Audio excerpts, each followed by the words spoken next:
In the dark shadows, in the white cold, fearlessly we search for knowledge new and old. We drink the strong spirits and read the ancient tomes. The order of the Abrogation.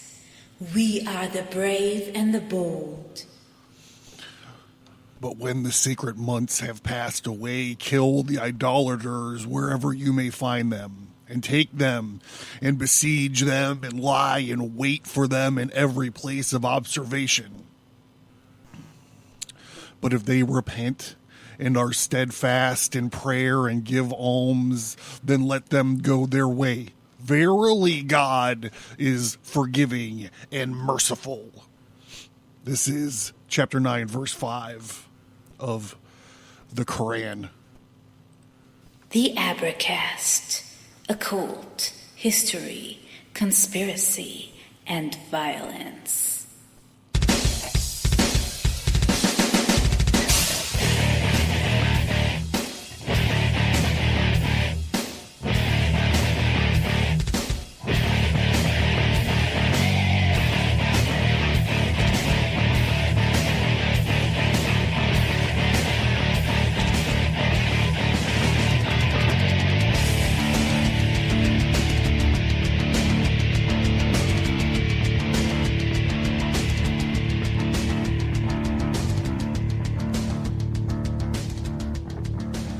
Hey, welcome to the Abrogation. I'm your host, John Towers there. So, this episode is a huge episode. This episode might actually be the most important episode of the podcast that I've ever produced. It's huge. And if you can't tell already, it's going to be about the Quran. So, if you are the type of person that needs a trigger warning, that was it. Also, as well as Subscribestar, the Abrogation Patreon is back up and going. If you're interested in supporting the show, I would appreciate it. It's just one tier on both platforms. It's called the Order of the Fellow Craft. It's $3. And by the way, there will be a text version of this huge... I'm going to throw a bunch of scriptures and stuff out. So there will be a text version of this huge episode. It'll be posted on Patreon and Subscribestar for the Fellow Craft folks.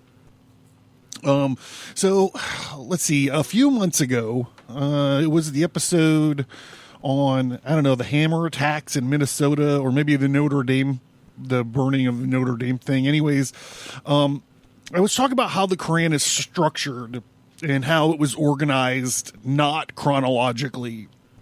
And I mentioned how it was inconsistent and that there was this principle of abrogation where if Mohammed said something later chronologically, it is replaced or erased whatever he said earlier. And I was trying to lament about how unreadable and confusing the whole thing is. It's confusing to try to understand it. Anyways, on the show, I kind of threw my arms up and I just said, it's just stupid. Well, I knew that I should have edited that out, but I'm not that type of guy, right? So I was talking to a listener who I don't know very well, and she asked me why I had said that the Quran was stupid. And I thought about trying to explain it again, but ultimately I was like, because it is stupid. And I was resigned to my fate as someone who could never, ever explain the Quran. When I say the Quran is stupid, I'm not saying like the Quran is stupid. I do have some very strong thoughts on the Quran, but what I'm talking about it being stupid is how it's organized non-chronologically, especially when this rule of abrogation is so important. So just hang with me. We're going to get through this.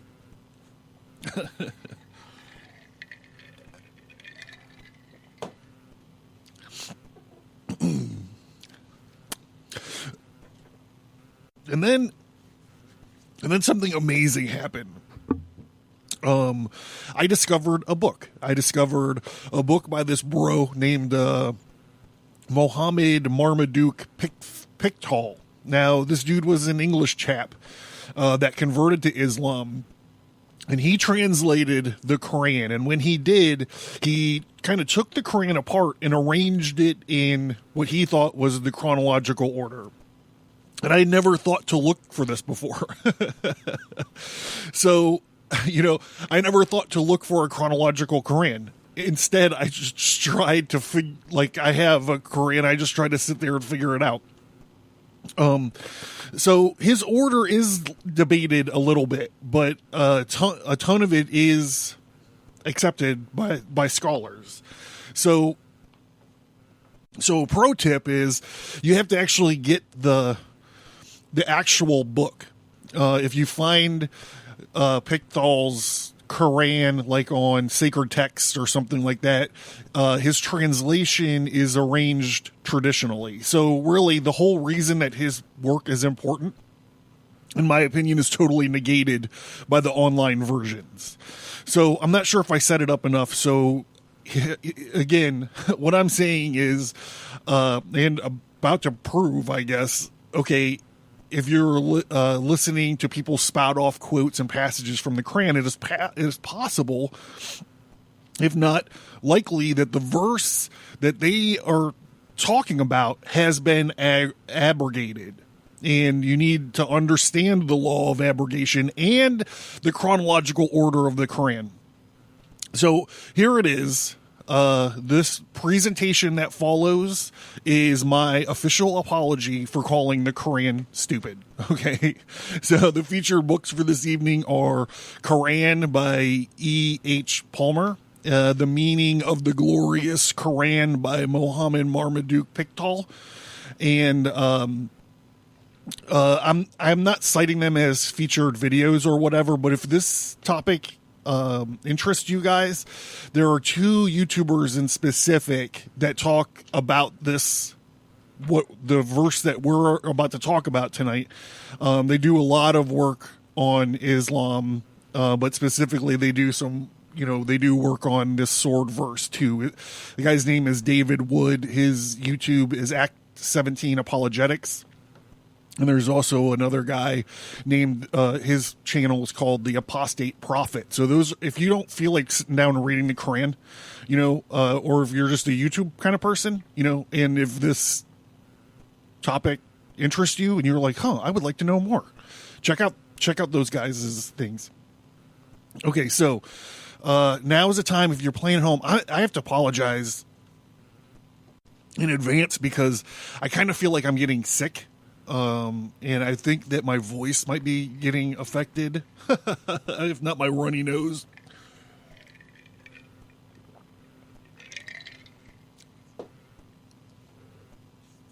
So I'll just drink it out. I'll just jam a bunch of gin in there.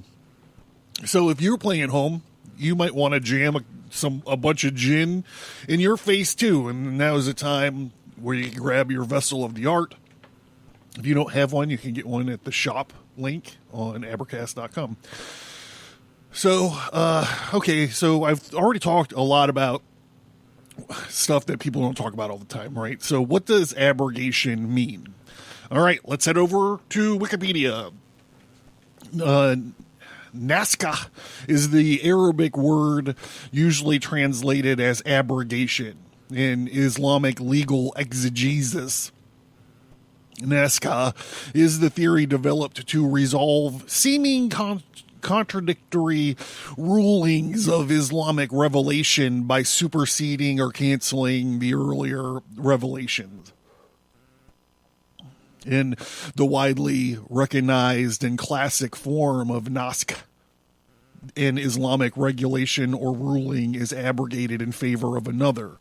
But the text, the hukum, is based on is not eliminated. Some examples of Islamic rulings based on naskh include the gradual ban on the consumption of alcohol. Originally, Muslims were not banned but told that the bad outweighed the good in drinking.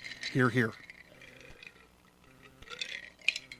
And a change in direction should be faced when praying. Originally, Muslims faced Jerusalem, but that was changed to face the Kaaba in Mexico. I was about to say the Kaaba in Mexico, the Kaaba in Mecca. So we're going to hear an awful lot about we're going to talk a little bit about we're going to mediumly size speak a medium amount about Mecca. But the Kaaba is that weird square, that weird square building that they like rotate around. So it's so weird. It's got like a meteor on the side of it, and it's supposed to be like a circular mosh pit, and they're supposed to like touch and kiss this meteor thing in a bowl. It's so weird. Anyhow, a text or ruling which has been abrogated is called mansukh. The text or ruling which abrogates it is known as the Nazika.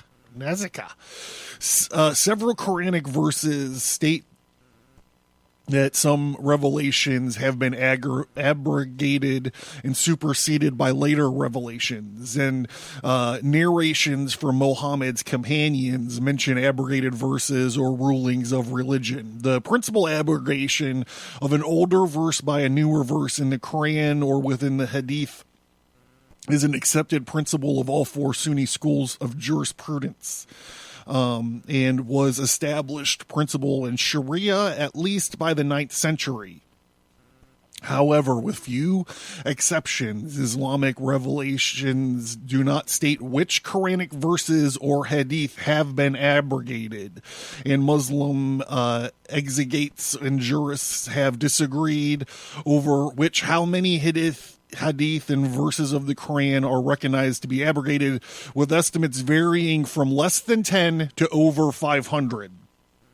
The issues of disagreement include whether the Quran, the central religious text of Islam, can be abrogated by the body of traditional social and legal customs and practices of the Islamic community, or vice versa.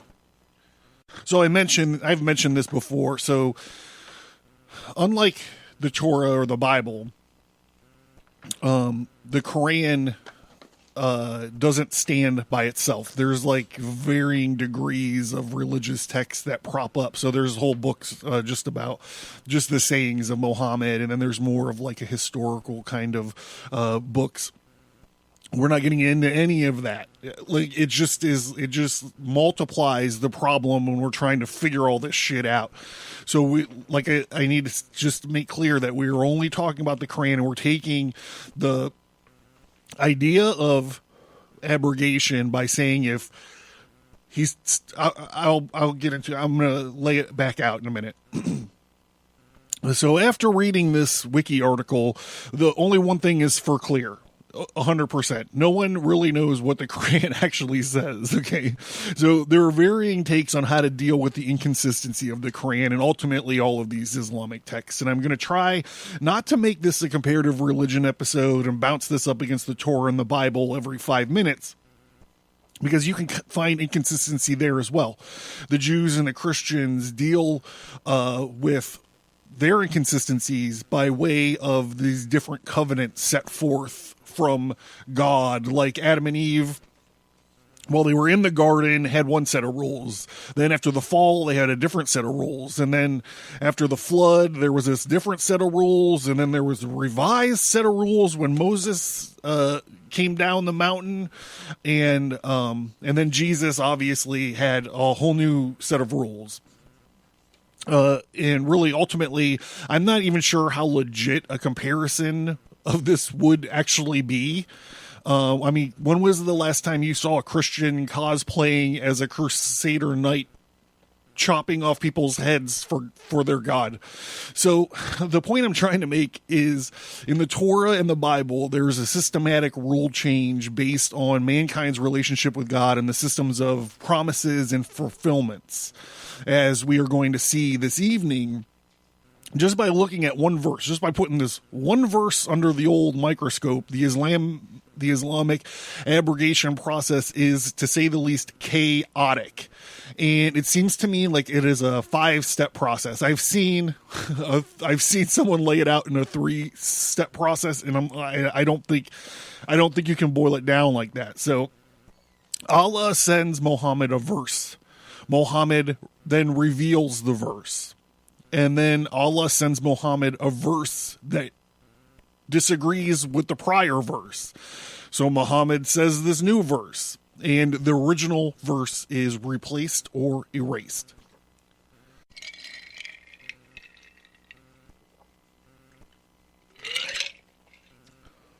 So, sorry. Like I said, I think I'm getting sick. Context. If you search out there for how modern Muslim teachers and such defend this sword verse that we're going to be talking about, a lot of the defense states that the passage is misunderstood because it is taken out of context. Just focusing on 9:5 is inaccurate because you have to understand what is going on and what is said after 9:5. And if you just look at the verse in context, you would see that it is innocuous. There's nothing to see here, sort of religion of peace passage, and I sort of agree. Not that it's a nothing to see here package, but about the context. So there is a lot of context that you should have to understand when it comes to this sword verse. Okay, so I should probably just mention, as I go through this thing, I'm going to call this verse either the sword verse or 9:5. Let's chapter 9, verse 5. I swap them either way. There is no slight. I don't think one is as offensive and one is not. Just sometimes I call it the sword verse and sometimes I call it 9:5. It's the same thing to me. So I just need to say that. So I am going to abbreviate some history stuff here to explain the context of what leads up to chapter 9.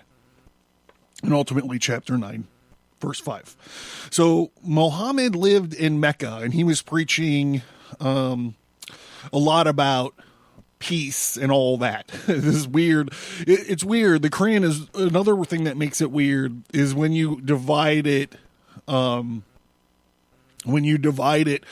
up chronologically, there's two clear sections of it. One of it is all kind of this religion of peace and stuff, and then the other half of it, the later half of it, is all the stuff that abrogates all the religion of peace stuff out of it. I'm gonna demonstrate that very clearly. Sorry about that, Jesus. So I'm kind of getting ahead of myself. So Muhammad wasn't really a great cult leader in Mecca, and he didn't get a whole lot of followers while he was there, but he pissed a lot of people off, and the good folks of Mecca chased Muhammad and his followers out, and they fled to Medina.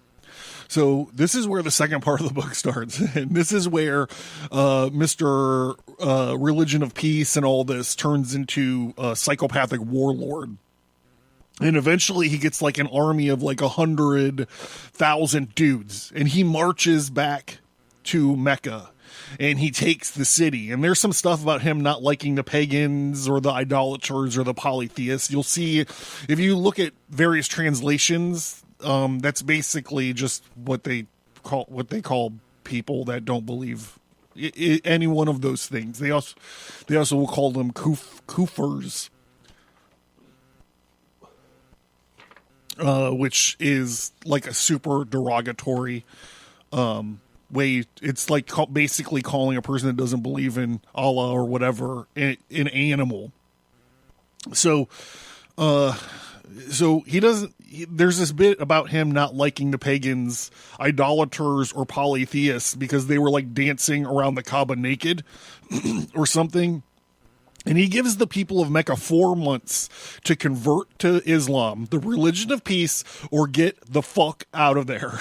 And there's this whole other side thing.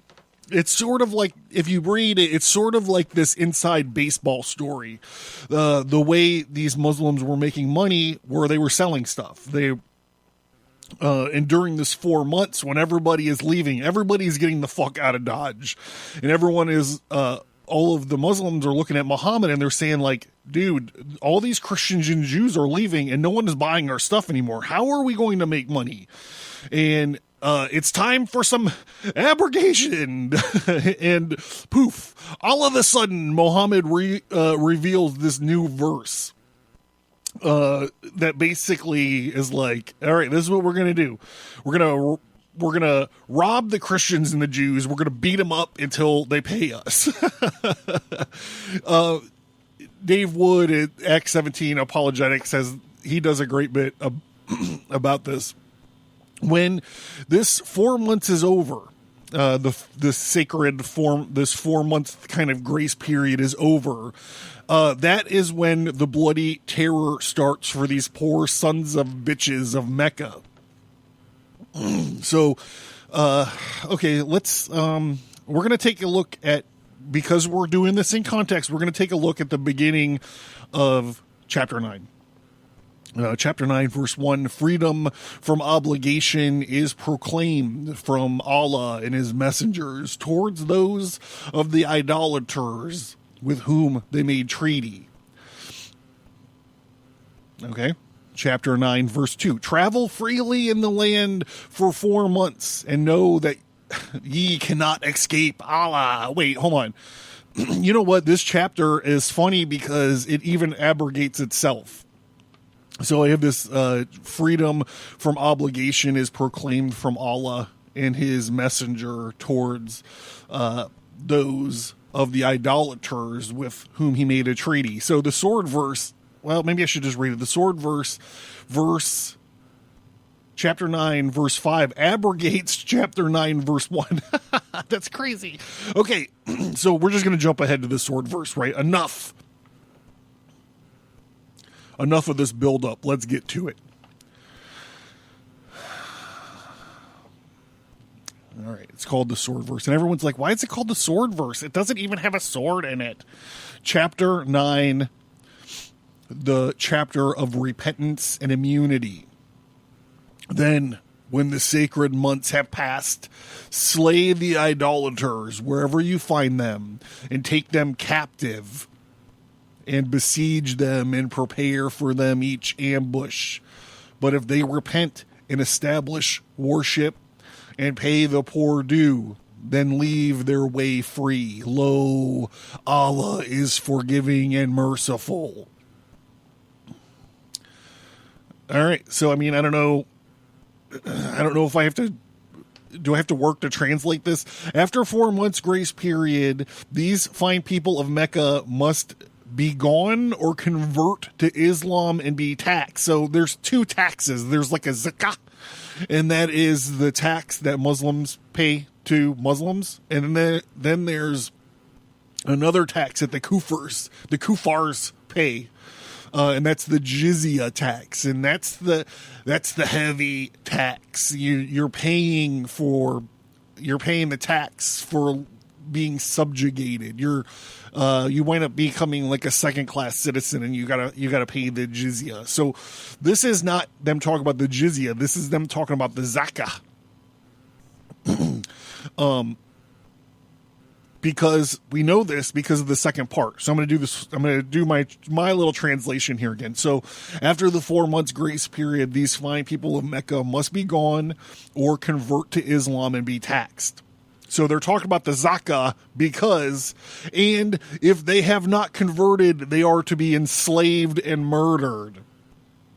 I mean, it tells them, take them captive and besiege them. And also, this isn't when people are defending the sword verse, you see a lot where they're like, no, this is just about if people are attacking you, which is ridiculous because you can already see they're like, it literally doesn't have anything to do with these people attacking them. And also that point gets clarified later. We're going to get to it. I think it's verse 29. So Allah is forgiving. If you don't convert, you can only be slayed and murdered and enslaved. So there it is. This second to the last surah Mohammed issued. So what I'm trying to say is that chapter 9 is actually the second to last thing that Mohammed revealed before he died. There's a chapter, I think it's 110 that came after, but it's not even complete. It's only like a few blurbs. So this is the second to the last chapter that he revealed. So this chapter, this sword verse, as it's called, 9:5, abrogates almost any time in the first half when it was all peaceful, the first half of the Quran, every time that he has a peaceful, or sometimes it's kind of like a blasé, like just be tolerant of not people that don't believe in Allah. This verse abrogates all of that. Literally, I'm not going to say literally, I'll say probably almost any peaceful verse that is about dealing with non-Muslims is abrogated by this one verse. So, like I said, it abrogates chapter 9, verse 1. It erases verse 1. Freedom from obligation is proclaimed from Allah, his messenger, towards those idolaters with whom he's made a treaty. So, so I'm going to, I'm sorry, I need to do this. So,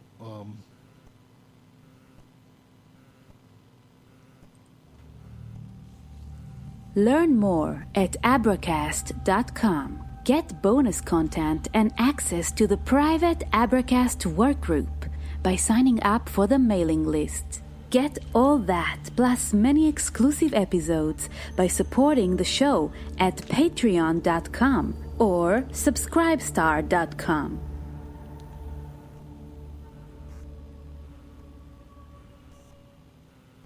thank you guys for hanging in during our little break. Our station identification.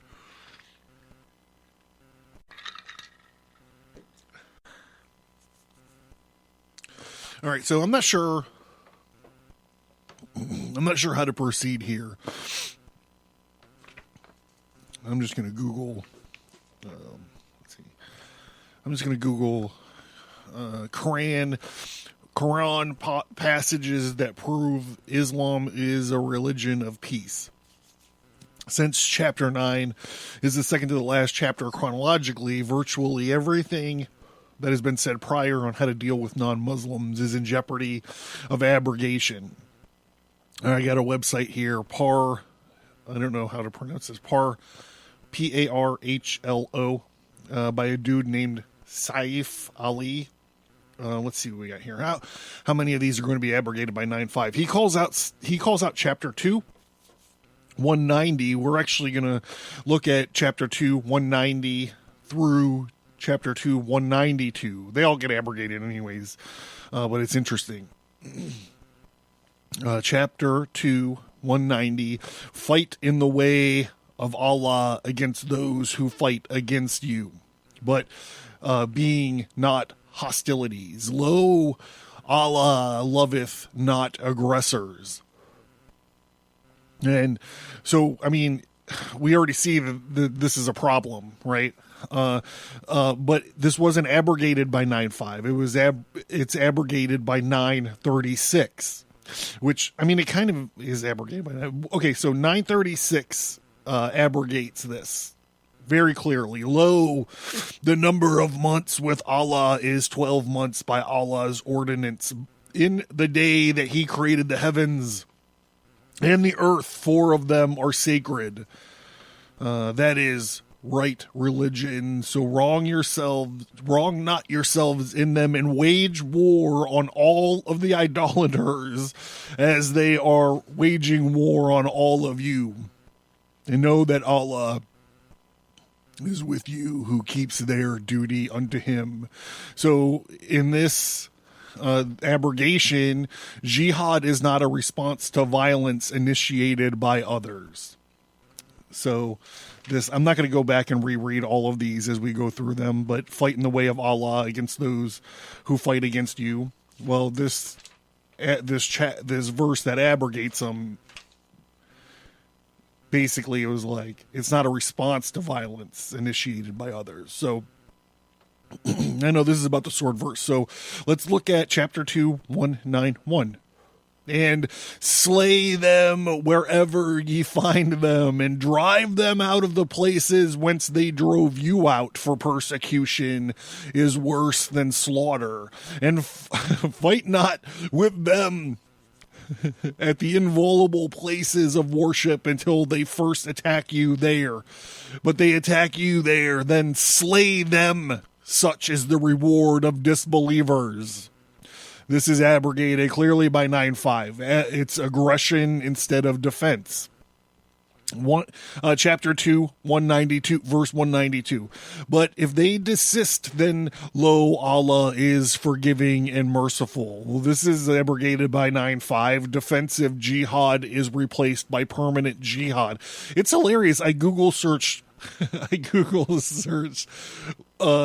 passages of the Quran that prove Islam is a religion of peace, and listen to these: fight in the way of Allah against those who fight against you, and slay them wherever you find them and drive them out. And still, this is even like not at, it gets worse when you get into the abrogated passages. Here, chapter 2, 192. But if they desist, then lo, Allah is forgiving and merciful. This is abrogated by 9.5. Again, defensive jihad is replaced by permanent jihad. Saf Ali next calls out chapter 76, verse 8.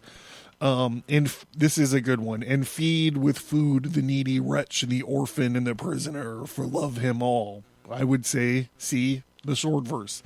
Saf Ali next calls out chapter 2, verse 256. Sorry, chapter 2, verse 256. And they get a lot of mileage out of this one. There is no compulsion in religion. The right direction is henceforth distinct from error.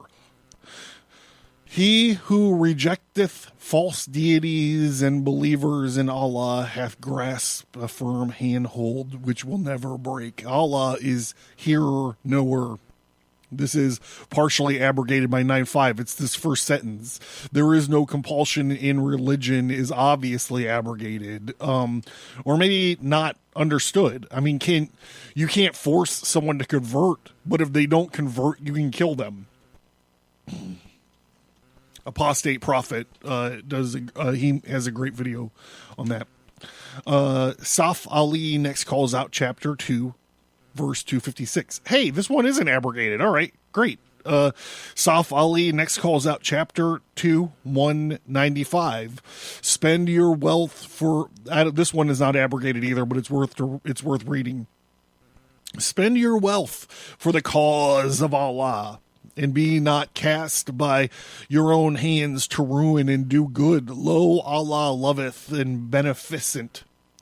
Like I said, it's not abrogated, but what is the cause of Allah? Just 4 verses earlier in chapter 2, 190, which we already talked about, says, fight in the way of Allah. So is the cause of Allah, is that jihad? I don't know.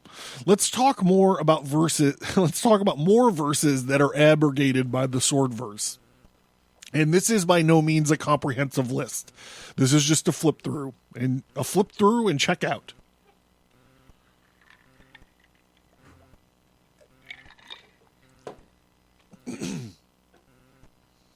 A flip through checkout. Chapter 36, verse 76. So let not their speech grieve thee, O Mohammed, lo, we know that they conceal in what they proclaim. This is clear. This is abrogated. Violence replaces indifference. Chapter 54, verse 6. So withdraw from them, O Mohammed, on the day when the summoner summoneth unto a painful thing. Violence replaces patience in this abrogation. Chapter 37, 174. So withdraw from them, O Mohammed, a while. Chapter 9, verse 5 clearly says attack instead of retreat. they say attack, and then they say seek them out, attack them, and set ambushes for them. Chapter 37, 175, and watch, for they will soon see. Here we go. And watch implies patience. 9.5 replaces violence, or replaces patience with violence, I should say. Chapter 42, 4.8. Chapter 42, verse 4.8. But if they are averse, we have not spent thee as a warder over them. Thine is only to convey the message. And lo, we cause man to taste of mercy from us. He exalteth therefore. And if some evil striketh them, because of which their own hands have sent before, then lo, man is an ingrate. This first chapter, or this first sentence of this verse, but if they are averse, we have not sent thee as a warder over them. Thine is only to convey the message. Is partially that sentence is abrogated, because we now know from from 9.5 that violence replaces speech. So when I'm going through these and I'm talking, and you hear about conveyance, or another one that you'll see a little bit is when they were like when they relay, like they're talking about doing the message by the mouth. It sounds great, right? You're like, I'll take that message, yeah. But whenever you see the by the mouth part, what they're talking about is converse. It's a discussion. They're talking about a debate, or you're preaching. So whenever you see that, 9.5 basically gets rid of that, because you don't have time for that shit. Chapter 23, verse 54. So leave them of their error till a time. So this verse is about tolerance. Leave them in error till a time. Tolerance is now replaced by violence. Chapter 33, 48. And incline not to the disbelievers and the hypocrites. Discard their noxious talk, and put thy trust in Allah. Allah is sufficient as trustee. Again, tolerance replaced by violence. 9.5. Chapter 4, verse 88.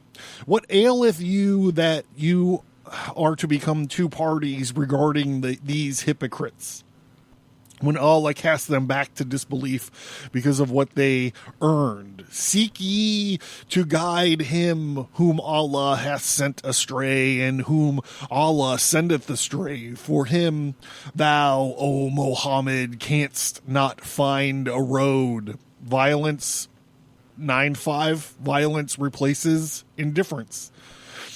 Chapter 13, verse 40. Whether we let thee see something of that which we have promised them, or make thee die before it's happened, thine is but conveyance of the message, ours is the reckoning. This partially abrogated. Speech and debate is replaced by violence. Like I said, anytime you see that convey the message, that should be a red flag for you.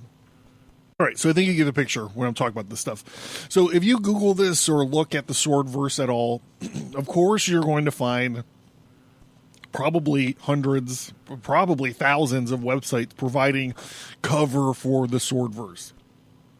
And they are all debating this and explaining that 9.5 only deals with a specific group of pagans or idolaters, or not all of the unbelievers. Or they explain that reading an English translation sort of confuses the meaning. Or they will say that it's taken out of context.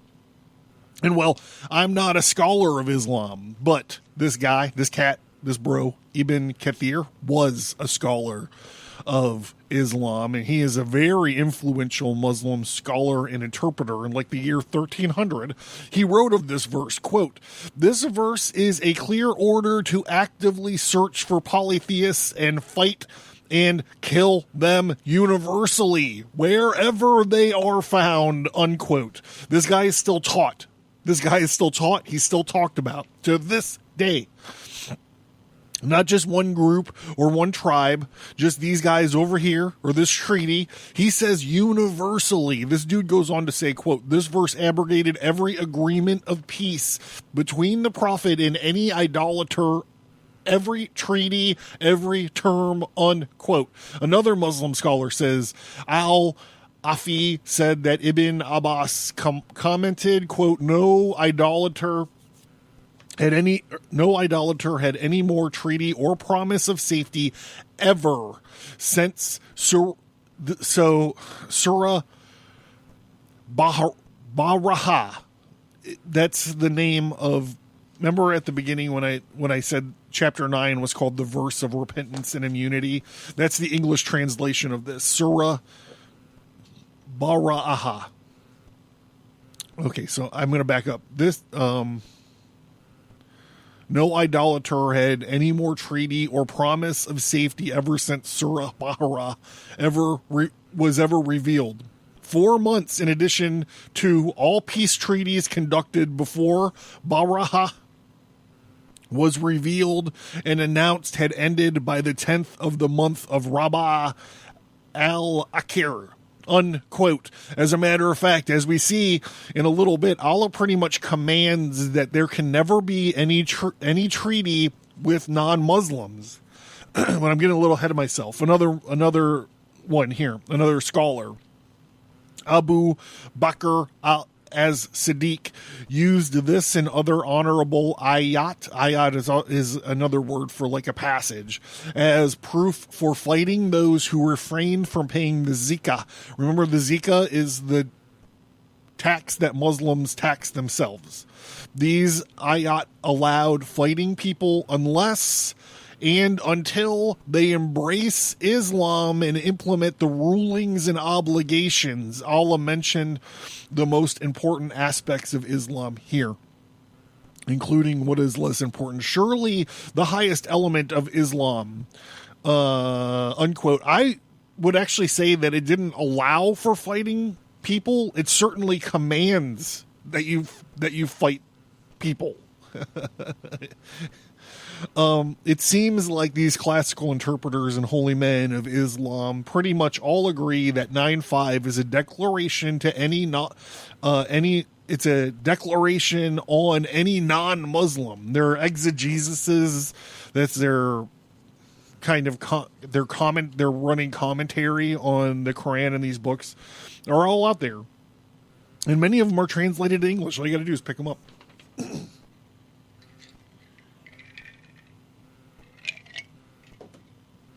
So, a little more here on chapter 9. So, we've talked about what's leading up to 9:5. Talked about 9:5. We had some examples of what 9:5 abrogated. Now, let's talk a little bit more about chapter 9. Apologists will point out that 9:6 is saying it's all good. Check out 9:6. Why did you stop at 9:5? You Islamophobe. So let's check out 9:5. Let's check out 9:6. 9:6 says, and if any one of the idolaters seeketh my protection, O Mohammed, then protect him, so that he may hear the word of Allah and afterwards convey him to a place of safety. That is because they are folk who do not know. And I don't understand how this is supposed to make 9:5 okay. It's supposed to give them a pass for find them, enslave them, set an ambush for them. I don't understand how this does that. Because after they take them to a safe place, the whole besiege and look for them and kill them business is still there. And then wait till we get to 9:29. That's going to be the cherry on the top of this whole thing. So to me, 9:6 is just giving them space to convert because they are called the folk who do not know. And then after that, you take them to the safe place, and then the whole enslave them, kill them, tax them business starts. So let's go on. So after this, like 9:6 is like the last little thing, like their fingers. It's like they're climbing a cliff. It's like the second Mission Impossible movie, where it's like or is it the third? I think it's the second one. It's the one with Ang Lee or whatever, but his little like fingers are just holding on, he's climbing the cliff, and like 9-6 is the last thing, and if like they could just distract you with 9-6, it's going to be great. But the rest of 9, you get, so I'm like, okay, well 9-6, maybe that's not so bad. You get a safe spot, you get a couple minutes to breathe and catch your breath and pretend like you're going to convert or something like that. But so as this chapter goes on, it's just this rant that non-believers or non-Muslims are dirty, low-down, untrustworthy jerks that are all going to hell anyways when they die. So let's take a look. 9-7. How can there be a treaty with Allah when his messengers, with his messenger for the idolaters? How can there be peace? On a political level, how could there be peace if they can't sign a treaty with us?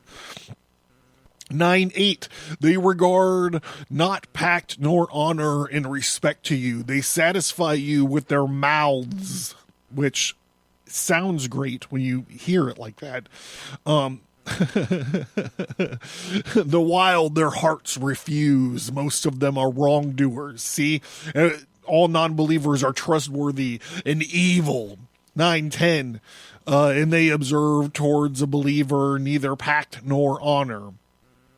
These are they who are transgressors. 9-12. And if they break their pledges after their treaty hath been made with you, and assail your religion, and fight the heads of disbelief low, they have no binding oaths in order that they may desist. 9-17, we'll jump ahead a little bit. It is not for the idolaters to tend Allah's sanctuaries, bearing witness against themselves of disbelief, for such their works are vain, and in fire they will abide. See, just being an unbeliever, you're gonna die. You're gonna spend the rest of eternity in fire.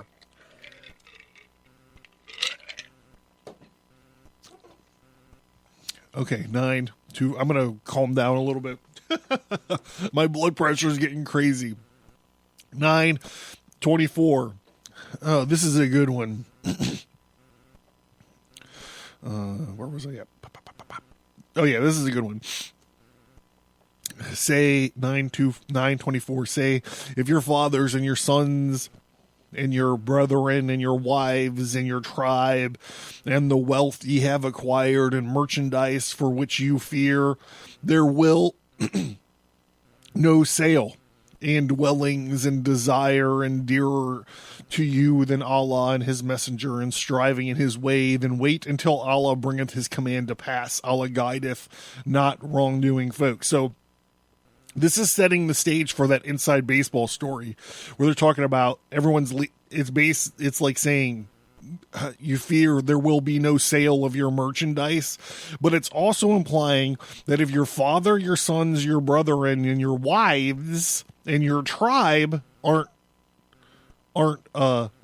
don't believe in Allah, you should get rid of them. You should get out of there. I mean, get out of there. I don't know what that means. Like, if they see, I don't know. Okay, so I'm not even going to go down that path. But okay, so here's the inside baseball story. This verse is also like, these guys, they're all filthy. They're all dirty. 9-8. Chapter 9-20. This is, remember when you hear people defending the sword verse, they're all like, you need to take it in context. You need to take it in context. You need to take it in context. This is the context which we're talking about. We're going to do 2 more verses, 9:28 and 9:29. And especially 9:29 is a doozy. So just hang on for that. I should put a fucking commercial break right in here.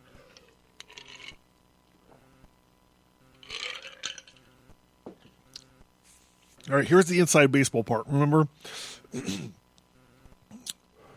O ye who believe, the idolaters only are unclean. So let them not come near the inviolable place of worship. This inviolable place of worship, I should have mentioned this before. They're talking about the Kaaba. The Kaaba. Remember the box with the weird meteorite in a bowl? That's what he's talking about, this inviolable place of worship. After this their year, if ye fear poverty from the loss of their merchandise, Allah shall preserve you of his bounty. If you will, lo, Allah is the knower, the wise.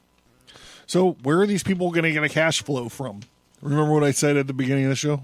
So they're all like, if you push all these people out of the marketplace and you make them all run for the hills, who's going to buy our stuff?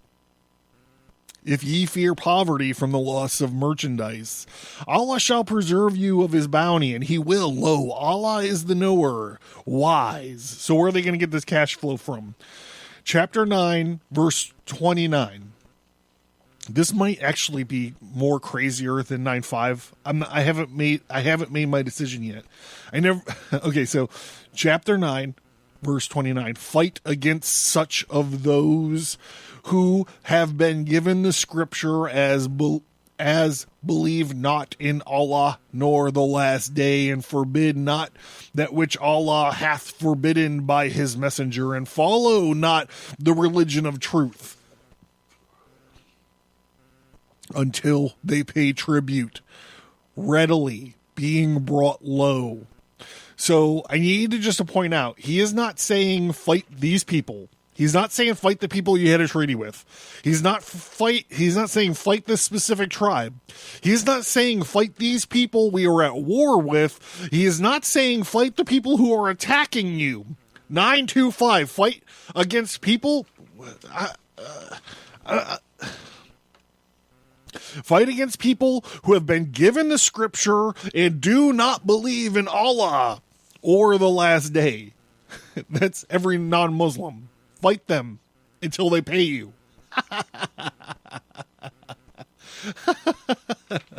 This might be the most important show I've ever done. I mean, I think that I've done some really cool shows, but I think this one might be it. And I'm probably going to get a little bit of pushback from it. So please remember that I will get the text version of this up on the fellow craftier of Patreon and Subscribestar ASAP. If you guys want the information that's on here, I am John Towers. This has been the Abracast, and this has been, well, it's been the Sword Verse, and it's also my presentation. It's also been my apology for calling how the Quran is organized stupid.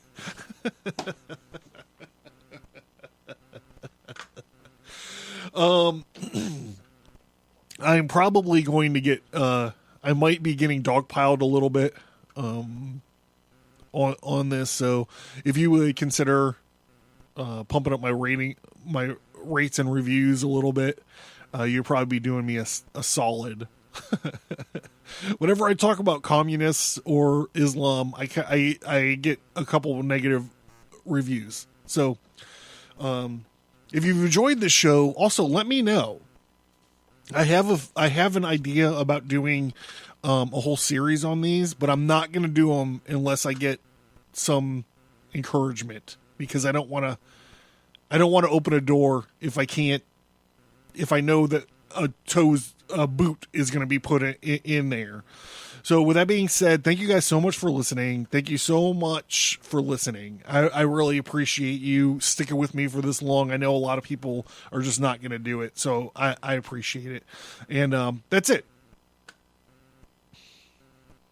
Yeah, that's it. That's all I'm going to say. Thank you. Thank you for listening to this episode. Send an email or visit us on social media to let us know what you think about this topic. And please remember to leave a 5-star rate and review.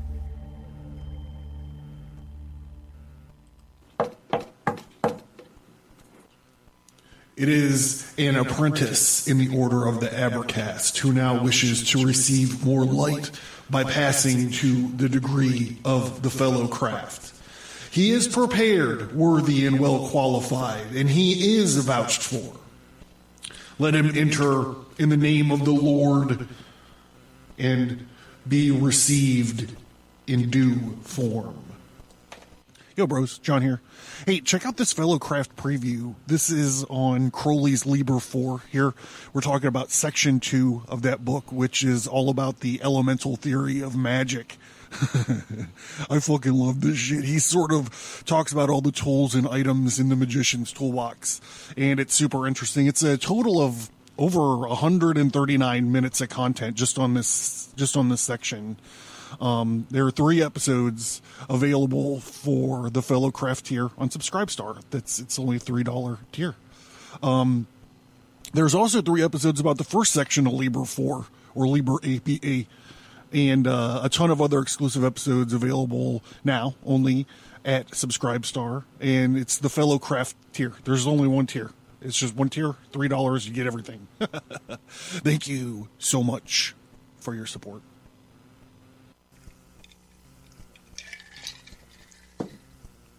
And this is based on the pyramid of fire, which symbolizes the aspiration of the student concerning the water in the cup. It may be said that it's just as the wand should be perfectly rigid, the ideal solid, so should the water be the ideal fluid. The wand is erect and must extend into infinity, and the surface of the water is flat and must extend into the infinity. One is the line and the other is the plane. But as the wand is weak without breadth, so is the water false without depth. The understanding of the Magus must include all things, and the understanding must be indefinitely profound. Understanding the structuralization of knowledge. The magic cup is the flower, and the lotus which opens to the sun and which collects the dew. It's funny. It's not funny, but it's cool. If you look at Crowley's tarot deck, the Thoth deck, he's got all this flower imagery all over the cups, the cup, the suit of cups. This lotus is in the hand of Isis, the Great Mother, and the symbol similar to the cup in the hand of Our Lady Babylon. There is also the lotuses of the human body according to the Hindu system of physiology. There is a lotus of 3 petals in the sacrum, in which the Kundalini lies asleep. This lotus is the receptacle of reproductive force. There is also the 6-petaled lotus opposite of the navel, which receives the forces which nourish the body. There is also a lotus in the solar plexus, which receives the nervous forces. And the 6-petaled lotus in the heart corresponds to the Tifereth and receives those vital forces which are connected with the blood. The 16-petaled lotus opposite of the larynx receives the nourishment needed by the breath. And the 2-petaled lotus of the pineal gland receives the nourishment needed by thought. While above the junction of the cranial structure is the sublime lotus of 1,001 petals, which receives the influence from on high, in which in the adept, the awakened Kundalini takes her pleasure with the Lord of all. All of these lotuses are figured by the magic cup. The magic cup must have no lid, yet it must be kept veiled most carefully at all times, except when invocation of the highest is being made. The cup is also hidden from the profane. The wand must be kept secret, lest the profane, fearing it, should succeed in breaking it. The cup, lest wishing to touch it. Woo. The cup, lest wishing to touch it. He should defile it. Thus, ultimately, the wand is a binding and a limitation. So the cup is an expansion into the infinite. This is the danger of the cup and must necessarily be open to all. And yet, if anything to put into it which is out of proportion, unbalanced, or impure. It takes hurt. Since the best is the water, but a reflection, how tremendously important it becomes. And it should be still. If the cup is shaken, the light will be broken up. Therefore, the cup is placed upon the altar, which is foursquare, will multiplied by will, the confirmation of the will in the magical oath. Its fixation is the law. Learn more at theabracast.com. Get graphic elements, notes, worksheets, and text versions of selected episodes, as well as access to the private Abracast workgroup by signing into the mailing list. Get all that, plus exclusive episodes, by supporting the show and becoming a subscriber at subscribestar.com.